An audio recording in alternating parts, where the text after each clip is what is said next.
12:07 and counting second quarter, 6-3 Michigan leading. Buckeyes are going to go for it. 4th and 5 of the Michigan 35. Christian, Kazmarek, and Clare off the end of the line to the left. Smith wide right. C.J. Donaldson is in at tailback. 4th and 5, Ohio State at Michigan's 35. Julian Sayin gets the snap. Back to throw. Sayin looks. Sayin fires down the right sideline for Jeremiah Smith. He's got it inside the 10 and into the end zone for a touchdown. Jeremiah Smith, 35 yards from Julian Sayin down the right side of the field. Welcome back, Jeremiah Smith.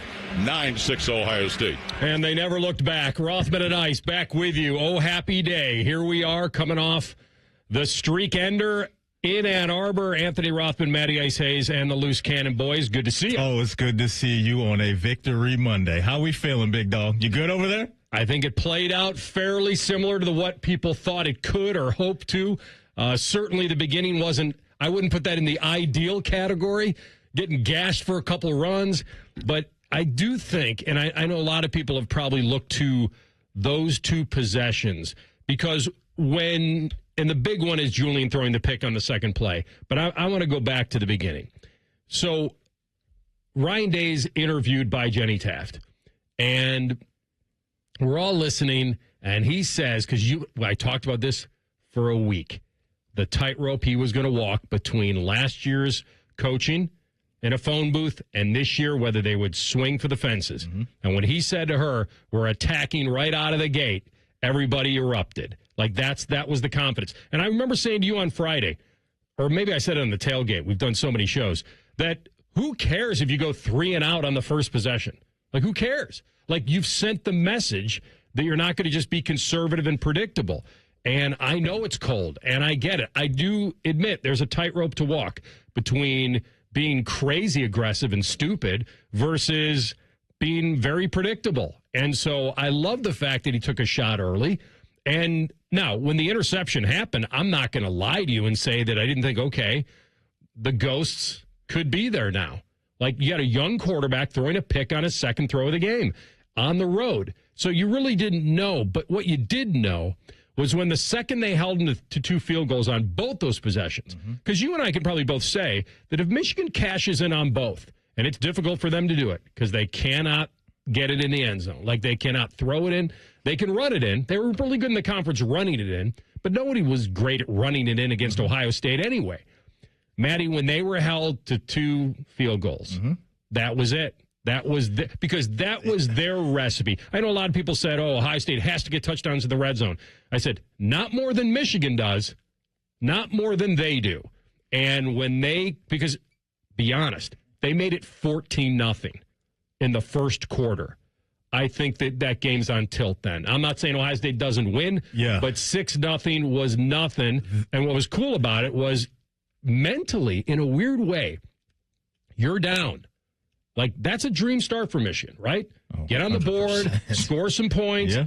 But in a weird way, the fact that they only got 6, mentally it actually was worse for them. I think for the Buckeye players in that stadium, it worked in their favor. For some of the fans that were texting me, AR, they were not in a good place right there. When that interception happens, you see that Marshall run, the longest run your defense has given up all year. How could you not get into the headspace of, oh, no, this is about to happen again? And then everything came to a screeching halt for Michigan, and it was straight BTA the rest of the game. I'm talking Pootie Tang type of BTA. Jamie Foxx and Django getting his lick back BTA. The Rock whipping up on Cody Rhodes outside his bus BTA. That's what we saw in Ann Arbor on Saturday. Complete dominance, physicality on both lines of scrimmage for Ohio State. And then you have this quarterback that has been evolving right before our eyes all season long. And for him to bounce back the way that he did, that is so impressive, because I don't know if there's a young quarterback that in that moment coming into the game, knowing how much pressure was on the team and him individually, could bounce back in the way that he did. And we just saw the arm talent that we've seen all year long, that pretty touchdown that Carnell, where that ball is just hanging in the sky, beautiful spiral, comes right down into the breadbasket. Julian Sayin showed us what he is all about. He's been showing us all year, but that type of moment right there really taps us into his mindset and how he is wired. You can't say enough about what he was able to do in a pressure back situation in one of the most hostile environments he's ever played in. Yeah, and then you add the weather to it as well. I don't think anyone would doubt Ohio State was the better team on paper going in. Like there was no real doubt there. The doubt was what we talked about for a week, the trend of them beating Ohio State with lesser teams. There's really nothing worse in sports than losing a big game when you know you're the better team. There's nothing worse, and there's nothing better for a team that feels like that people counted them out. And so the key to the entire thing was that Michigan gets the first drive of the game to Ohio State's 27, I believe. The second possession, they get to the 7. And then another possession, they get to the 25. And it all adds up to 9 points? Yeah. That can't happen for them. It can't. It's not going to cut. And it's not an ideal start. It's the worst start ever. You get hit up for a 35-yard run and then a release over the middle, and then Michigan gets cute with the Underwood design run after they're obviously doing some damage to Ohio State with the pulling linemen. They're overloading it. And that's not guys not staying in their lanes. That's the number. You are outnumbered. Unless you get them from the backside, you're going to be outnumbered. And Michigan was doing that to their credit. I give it up to Hartline and Day. They going deep right out of the gate. And I think in order to get Jeremiah involved, that's why they were forcing that. I know maybe the coverage was different. Sayin saw something that wasn't there. But he had Carnell wide open sitting down in the zone when they threw it to Jeremiah for the pick. Like, Carnell's right there. Like, that's – so when I was looking at it, okay, there are two things that slightly bothered me. One, they're going to force Jeremiah into this game. And then you got to be really careful, right? Because you want to get him involved because of last year. And Carnell was wide open on the other side in the zone.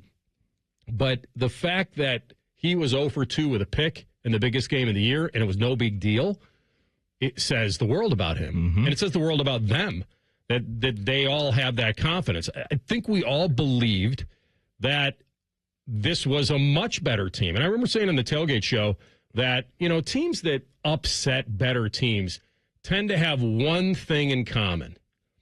They have a lot of experience. Even though they may not be great, they have a lot of veteran leadership. And so two things were going to happen.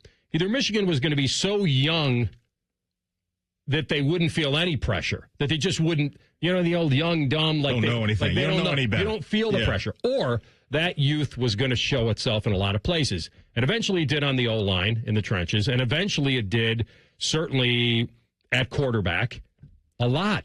And so he didn't have the ability to manage a game. Like Underwood, I think, has star capability. And by the way, remember when Urban said I'd run him 20 times? What'd they run him? 5 or 6? Like there was not, and that game was close enough where you could have run him a lot. It's tough too, right? Because you see, because I agree. Like in time, I think he'll be a good quarterback, but just the skill set hasn't come together completely. The pick he throws, that guy's open. That pass is just way too hot, and Ohio State takes advantage of where that guy's wide open. I think that was the one. The very end of the game, just the throws I'm talking about, right? Where those easy throws for him, he consistently can't make those yet, and that's what we talked about all week. Is like if they can force their hand and make Bryce Underwood beat you with his arm, you're going to be in a really good spot. And on the flip side of that, you have a quarterback for Ohio State that can make all the throws right now. And the trust that Coach Day had in both Jeremiah and Julian on that slant and go and the touchdown that we played to start the show, that's a 4th and 5. I mean, that's a 4th and 5. You could easily go to, hey, we're just going to run a slant. We trust Jeremiah to box the guy out, and we can move the chains there. Well, that's what Michigan thought for sure, because he's defending for 5 yards. 100%. He's not defending for a deep ball. It reminded me, AR, in the trust that Coach Day had in both Will Howard and Jeremiah Smith last year against Notre Dame on the 3rd and 11. Of course. That takes so much development, I think, throughout the year. But for Coach Day and Hartline to have that play call lined up and to trust it in that moment speaks to what they've seen from Julian and his growth all season, because the game plan in Texas kind of felt like, hey, maybe the training wheels were on just a little bit, and that's fine because you probably felt good about your defense in game 1, and that obviously was the case. but just throw after throw, but especially that one just to me was just so big time for him. Jeremiah cashes in, and then you get Carnell back as your big play specialist with another big time play over the top. And when those guys are out there, it's lethal, and you have to worry about everything now because the way that Bo Jackson is running, this dude is absolutely legit. A true freshman went into Ann Arbor and balled out at one of the highest levels. So a couple things there we'll get to. And one was clearly the controversial Jeremiah Smith touchdown that we played and the fact that Joel Klatt and Mike Pereira thought it was a touchback, like they both did. And so the key was to watch it 100 times and then to try to determine whether he had possession when he broke the plane. Because what they were trying to determine, if that ball's loose before he breaks the plane, it was his toe stepping on the white while he doesn't have both hands on the ball. That is what they were trying to determine. At the end of the day, I felt like he had control when he broke the plane. Me too. Yeah. But it wasn't as close as people. It wasn't as slam dunk. Yeah, it wasn't a slam dunk. Yeah. I think for the people who are saying, well, what are they looking at? Why are they? I think that's a little far-fetched. I think you had to look at it. And the Tate, which was the dagger. That's when I tweeted Carnell, because that was the dagger. That was the one. Because you knew Michigan wasn't going to, they may not get in the end zone all day. Yeah, they weren't built to come back that way. If you go back and watch that, the corner, this is the chain reaction of Michigan's defense. The corner leaves the tight end to lean to the running back, even though that's the LB's assignment. So since the corner shades the running back and the safety has to lean toward the vacated tight end, and then Tate is wide open in the middle because the safety can't retreat fast enough. It was an absolute bait and switch, chain reaction. They bit, paid for it, and it was the dagger. It's an offensive play caller's dream to have that type of balance and to put defenses in a bind the way you're talking about. It was a beauty. Ryan Day feeling great, and why shouldn't he? Finally flipping the rivalry. What did he want to say? We'll tell you next. Rothman Ice on the Fan.